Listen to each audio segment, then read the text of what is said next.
mai ibasa. Kurera, kukudza, kuchengeta mwana harisi basa riri nyore. Asika tinozoona kuti basa iri rinenge rapetwa kana mai vava kuchengeta mwana ane urema. Mufaro wedu kuva nemi pachirongwa Twice a Mother. Zita rangu ndinonzi Stella Mohosha. Muchirongwa chino tinotarisa matambudziko anosanganikwa nawo nanamai vari kuchengeta vana vane urema. Tinopemberera zvakare ushingi, umare, ugamba hunanamai ava nokuda kwekuti basa ravanoita harisi nyore. Nhasi uno pachirongwa Twice a Mother tine mudzimai ane makore 28 nemwana mumwe chete, Nyasha ane makore 10. Mudzimai uyu anonzi Loveness Tuna uye anogara mumusha wechitungwiza kuuniti E. Mwana wake Nyasha ane dambudziko reautism, haanzwi uye haatauri. Dambudziko riri pamwana wavo mai Nyasha vakazviona sei rini? Zvakaita ndekuti pandakasununguka zvinhu zvese zvanga zviri right, ndasunungukira kuchitungwiza hospital kachinzi zvinhu zvese zviri right. Ndobva mwana atanga kudzikira weight, ndobva atanga kutongoita zvisina zvisike. Then mukaka wemwana bva waita sebhowo wapera aine 3 weeks. Ndobva mwana asvika eject anofana kubudisa masounds ekudzidzira kutaura, zvoti mwana haasi kutaura. Mwana ukamudeedza haasi kuresponda. Mwana ukamugarisa nguva yekuti agare yakwana haasi kugara, haasi kufamba, haasi kumira, haasi kufamba. Saka ndopatinoona pane problem. Pataenda kuzvipatara aitwa maexercise zvisineiwo. Nyasha akazofamba aine 6 years 8 months nekugara. Anga asingagari, aingokambaira akaneta orara nedimba. Saka 6 years 8 ndopakatanga akangomira nekufamba nekugara same time. Bva amira maziva, anga asitorina maziva. So tagara ndopakazoita 7 years. Nyasha haasi kurara manheru, Nyasha haasi kugarisika. Pandakati kochi pandaenda naye kuHarare hospital ndazoone mamudzi endai naye kumwana kupsychiatric anoonekwa naneurologist. Ndobva ndasvika kupsychiatric abva aonekwa bva adiagnosed kunzi ane mental disorders anonzi autism neADHD.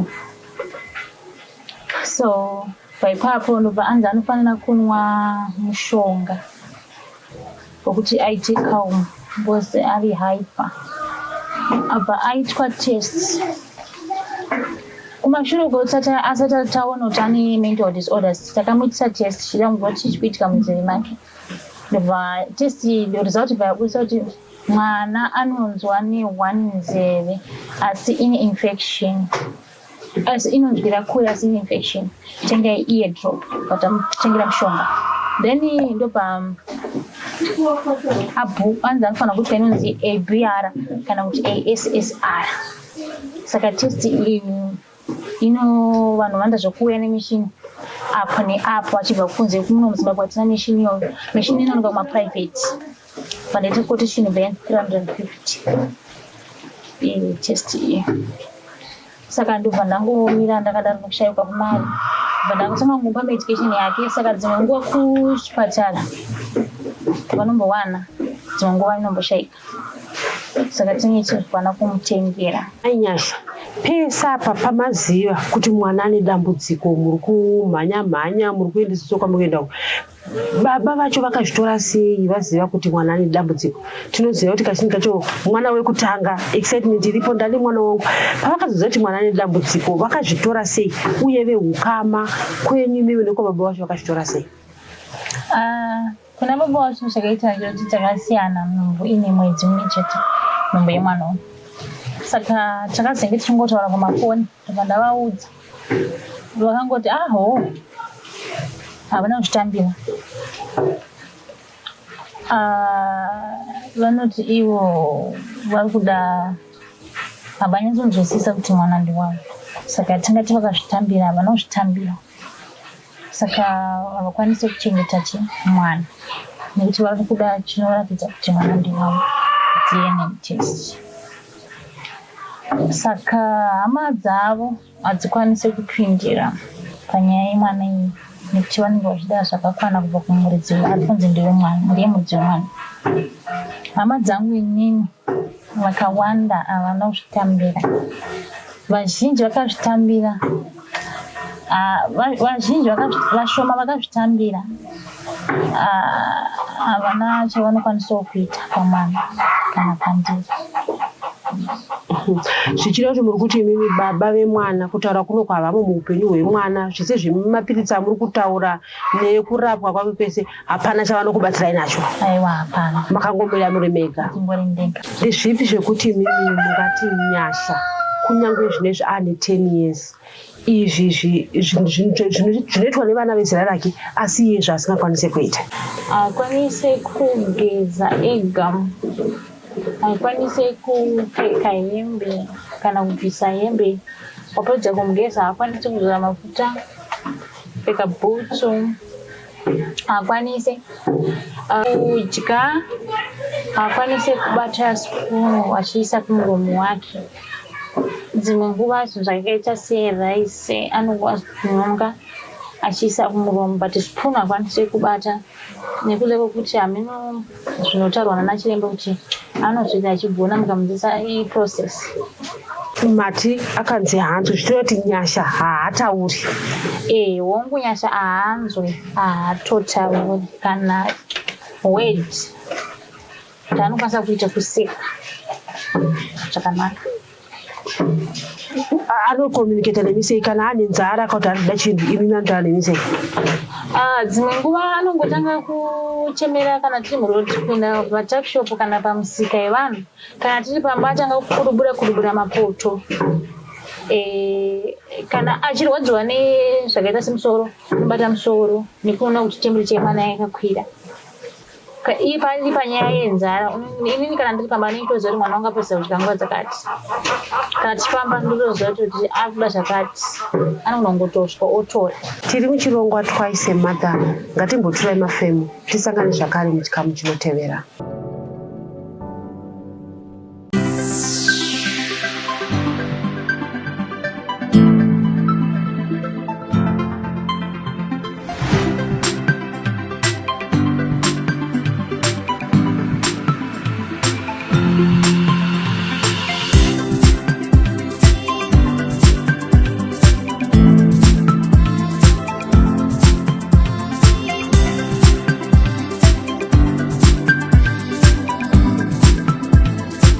Diaspora Insurance. Peace of mind guaranteed. Nekuda kwekuti nyasha ane dambudziko riri paari, ndeapi matambudziko ari kusanganikwa nawo nemudzimai uyu? Yekutanga nyaya yepekugara, kuti ndizouya panapa kwanengoloja kwese ndaidzingwa nenyaya yecondition yekurwara kwemwana, amwe angasanzwisise nekuti nyasha anoita zvinhu zvakawanda.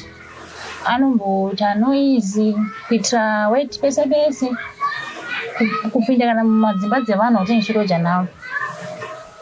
Saka panapa ndopandiri ndoda kungotendawo gogo vanondinzwisisa kuti kana ndisina mari yerendi vanondinzwisisa, vanonditambira ndakadaro.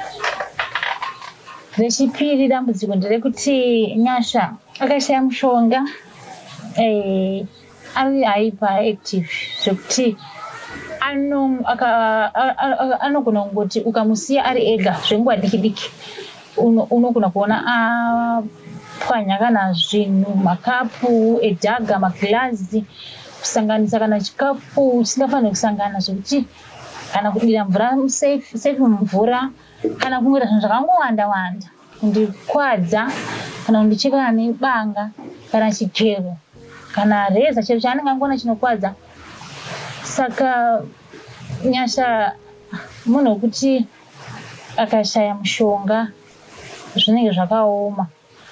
and Nyasha anoda kugara akatariswa nekuti ukangovarairwa chete and Nyasha anomhanya akatomborasika ndikamuona kunzvimbo iri kure kunonzi kuDema from unit E to Dema 2 days ndisingamuoni akachita akabatwa nemapurisa otiza nenyaya yekuti futi anenge asina kumwa mushonga saka anokontrola nemushonga ndikamuona akazvimba makumbo akakuvara maoko nekuti Nyasha zvaanoita kana achifamba akanzwa nzara anogona kungotora chinhu chaona pamusika wevanhu. Nyasha anogona kungotora toyi yaafarira anongobvuta obva aenda. Saka ini dzimwe nguva ndisina mari yekumubhadhara zvinhu izvozvo madomasi anogona kuti achongotora upwanya zvikangomubata ari murodhi kana pamba patogara. Saka ndo zvinhu zvandiri kusangana nazvo. Inini wacho nepari zvino ndiri kurwara ndakaendeswa kwachiremba naMr Mugabe ndikanzi ndine maulcers nemaacids negoita, asi goita riri mukati rinondibhuloka kufema. Izvezvi kutaura kwandiri kuita ndiri kutoita zvokushingirira nekuti rinondiita zakufema nekutaura. Saka tichiri pakurapwa ipapo, saka izvezvi ndaita dambudziko rekuti ndikashaya mapiritsi ndinokolapsa, ndinoita nose bleeding every day. Kana ndisina mapiritsi ndinonzwa kana dzungu ndobva ndadonha. Saka dzimwe nguva ndina Nyasha, momende yandodonha yeNyasha obva atomhanya otoita otorasika. Ubva pandabva ndakarwara zvakanyanyisa muna February pandaenda kumusha pana mai vangu kwaMurewa, ndobva ndazotadza vanhu havana kuzokwanisa kuramba vachinzwisisa condition yemwana. Chibva ndadzoka kunoko ndisina kana mari yerent, vendoti vangu bva vanditambira. Saka ndaimbovavarira kuita mapart time, ndikaita mapart time ndikaona yandawana kugondovapa kwandinzwisisa. Saka ndauya kunoko muna August this year, Nyasha akarasika kanokwana kuita katatu kusvika nhasi. Nenyaya yekuti dzimwe nguva ndinogona kunge ndisiri kukwanisa kumutarisa, ndakarara ndichirwadziwa nemiri wangu. Nyasha obva abuda. Ndo zvinhu ndo matambudziko andinawo izvezvizvi. Nenyaya yekuti futi handikwanise kushanda. Nyasha anoda munhu anogara akamutarisa, uye pari zvino ndiri kurwara miri yangu haisi kuita zvakanaka. Saka ndo matambudziko andiri kusangana nawo izvezvi, kuti Nyasha wacho ndinoshaya kuti ndomupei chekudya, ndinoshaya kuti ndomupa mapiritsi ndomawana kupi. Nyasha ane dambudziko yepakudya apa, haadyi chikafu chese chese. Number 1 ane chaakanyorerwa nadhokta chaanonzi haafaniri kudya, anofanira kudya nenyaya yekuti zvimwe zvinhu zvinenge zvine shuga, saka shuga inoita kuti apa aita haipa zvakanyanya. Number 2 ane zvimwe zvaasingakwanise kutsenga iye omedza. Pahuro pake apa pamedze zvinhu zvakakora, mazino ake haakwanise kutsenga nekuti haana kubva euchechi. Saka chiremba vakati anofanira kuzobviswa mazino, then akabuda akaturikidzana ozopushwa oenda panzvimbo chaiyo chaiyo. Saka ndo matambudziko andosangana nawo paurwere hwangu naNyasha. Pa10 years Nyasha ari kuenda kuchikoro here? Nyasha haasi kuenda kuchikoro nekuda kwekuti kuchikoro zvake zveautism zvinodhura. Inini handigoni kumudzidzisa zvimwe zvaanofanira kudzidziswa kuchikoro nekuti pane vakadzidziswa nezvevana vane autism. Zvikoro zvacho zvinodhura. Pane chiri kuPortia Valley chinonzi Autism Association, chiri kuMarlborough nekuMasvingo. Saka ndakambotya kumuendesa kuPortia Valley, pandazokundikana kuramba chimuendesa nekuti school fees dzacho dzinodhura. Kumwe kwacho ma850 pamwedzi day chiri kuMarlborough. Portia Valley e-boarding 1000 per term, Masvingo 2.5 VS per term e-boarding. Saka mari idzodzo handisi kukwanisa kudziwana. Nyasha haendi kuchikoro, munenge mungori naye, anotamba nani? Nyasha anotamba ega, hadi zvekutamba nevanhu. Anosarudza kutamba ari ega ari one.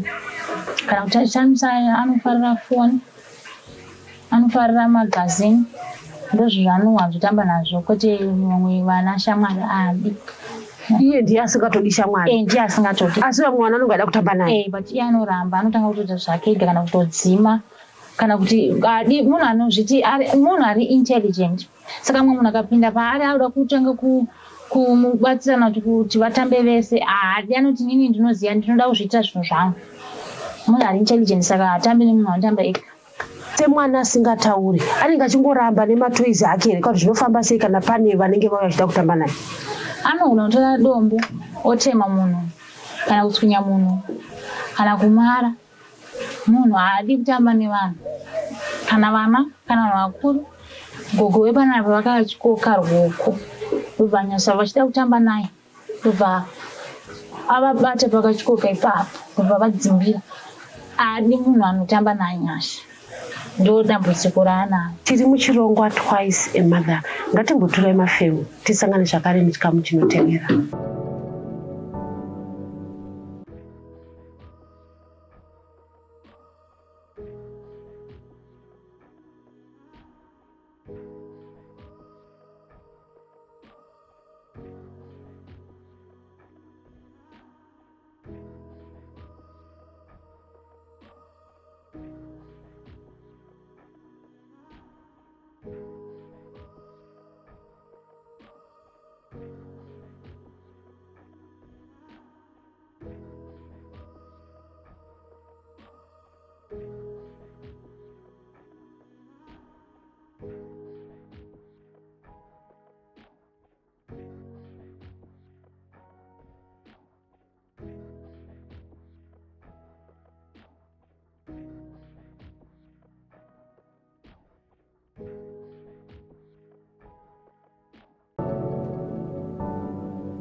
Muchikamu chapfuura mai Nyasha vataura matambudziko avari kusangana nawo.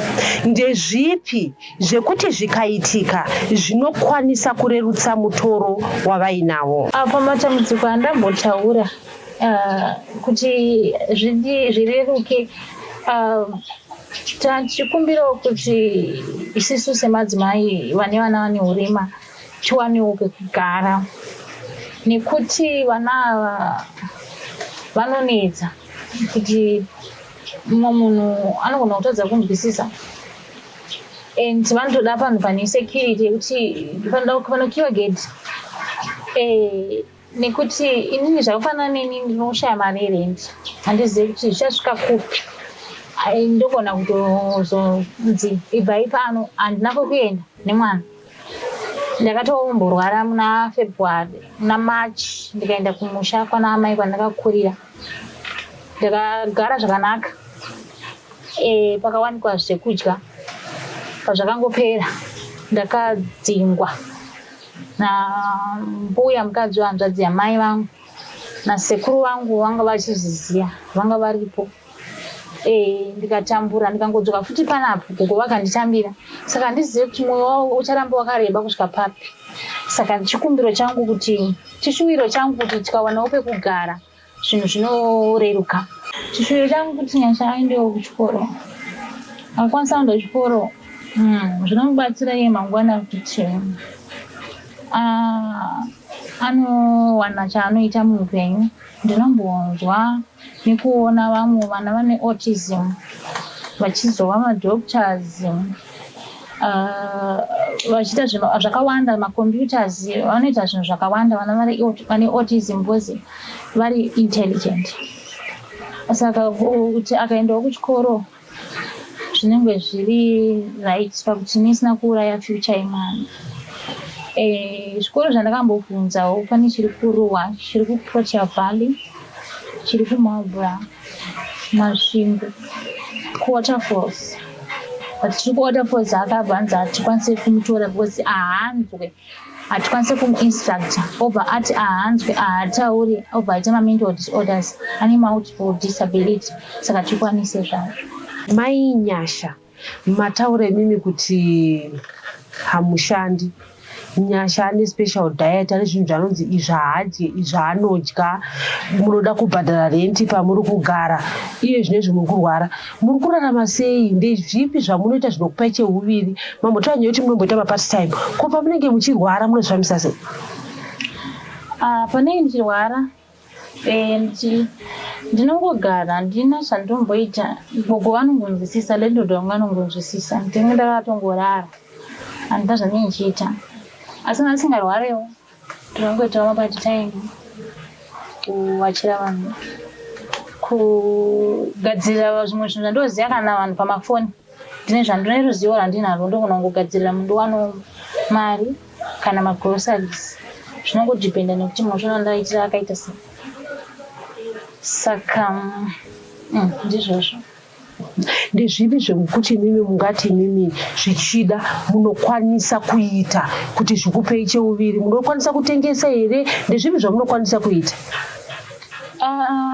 Ndokwanisa kutengesa asi ndinodawo kuzovawo nekosi yandoitawo kuti ndinozongoramba ndichibatsikana.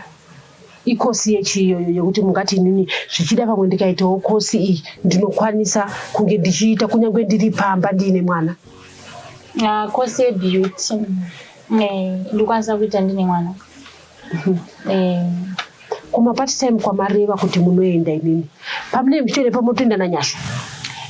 Nenda nanyasha asi vamwe vanhu vacho vandoitira vachandidedza vachandifonera nenyaya yekuti nyasha akambosvika paakambopwanya TV makapu maplates zvinhu zvakawanda mafoni maenda kuita mapati time nanyasha noita mapati time saka vanhu vazhinji izvozvi handichatombonyanyodedzwa kazhinji ndinongodedzwa navanhu pamwe vechechi kwandomboenda kana neshamwari iwo dzinotondwisisa but nyasha anotoonesa ukaenda naye pati time ukamusiya futi mumba unoona aita zvinhu zvakasiyana siyana zvakawanda wanda zvinokuti zvinenge zviri pariski yekukwadza iye kana kuti kudhisuya dzimba dzatinchiroja. Baba namai vari kupi? Mataura mchiti pandakarwara ndakaendeswa kwandakakurira. Baba namai vari kupi? Baba namai vangu, baba vangu handivazivi, vakashayika ndiri mudiki. Amai vakafa ndakuziva ndine 7 years. Vese apa sisina vakashaya. Zuva renyu rakambomira sei? Munomuka muchiitei? Ngatirionei zuva rekuti imimi pamunenge muchiti aiwa handisi kurwara ndamuka. Munomuka muchiitei zvezvamunenge muchiita? Ndinoita mabasa epamba apane kutsvaira, kusuka, kuwacha, kudidi. Ndikapedza kana ndisina kwandiri kuenda kumapati time ndinogara nemwana ndichitarisa mwana ndine zvimwewo zvandinenge ndichimudzidzisawo ndichiitira kuti pamwe ndikamudai anogona kuita calm ndikamudai anogona kubata ichi neichi ndichimudzidzisawo. Dzimwe nguva ndinogona kuvharamba ndorara kana ndonamata. Kunzvimbo yamunogara kuno kuti tinonzwa vamwe vazhinji vamwe vachiti kunzvimbo kwatogara kunombonetsa mvura.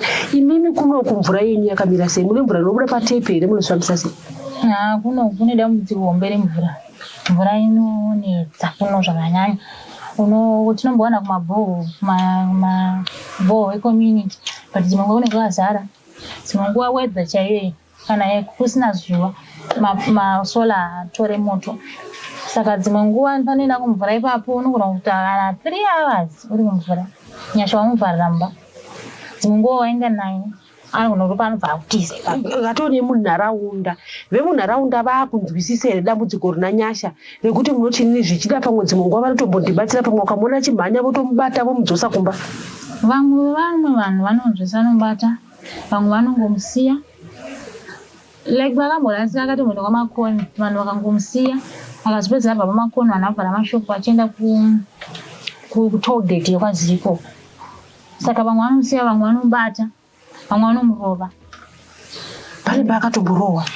Zvakanyanyisa tiri patuckshop munhu achida kutenga ndobva aita pressure, ane pressure hadi kunonokerwa ndobva atsika munhu yezvo kutsika gumbo nemistake bhutsu. Amai vandobva vamurova zvisingaite. Muripo makatarisa? Ndakatarisa ndakashaya kana chekuti ndotaura vakamurova patuckshop zvokuti ndakangoti Mwari ndibatsirei. Mazuva ano handichanyanyo kubatikana ndakangoti Mwari ndimi makandipa mwana ndinoziva. Ndobva murova zvisingate patuckshop yemunharaunda matiri. Ndobva vazoti vapedza kumurova kumutaudza ndovasanga kuzviblame kuti madindiudza ndikati ndinokwanisa kuda kuudzai kuti zvakamira sei nekuti mamuchimhanya manga muchitori mune hasha. Ndisori ndinochibva vaenda but vanomurova. Vamwe vakabatwa zvinhu zvavo vanotozi vanorova. vamwe vanotanga kutotuka kana mwana kana kuti asiri ndamupengesa asiri ndakamurwarisa ini wacho ndakutobatanidzirwawo kuti makaromba mukushandisa mwana zvinhu zvandosangana nazvo izvozvo. Samai ndezvipi zvamunoshuvira kuti munamato wenyu wekuti munoti ndinoti Mwari uyu ndo munamato wangu uyu? Munamato wangu inini ndinoti Mwari kana muri makonzero kuti nyasha adaika ndinozvigamuchira, asi chiyo changu ndechekuti nyashawo dai aikwanisa kungoitawo kaumu tinokwanisa kudzidzisana kana kutogarisana zvakanaka akadzikama obva anokwanisa kana kubata zvinhu kana kuchikoro kana pangava pai paari anokwanisa. Ndonamato wangu kuti Mwari dai ngoita kuti nyasha adzikame, ndakatambira hangu dambudziko rachoni ngaadzikame, inini wacho ndiite utano ndikwanise kuramba ndichiona mwana wangu because kurwara kwanini ndichiita zvinezvi ndibata kuti mwana wangu ndikazonasa handisisipo mwana wangu anosara naye. Munamato waamai dai Mwari vakapindura munamato uyu. Ngatisanganei zvakare svondo rinouya pachirongwa Twice a Mother. Zita rangu ndinonzi Stella Musha.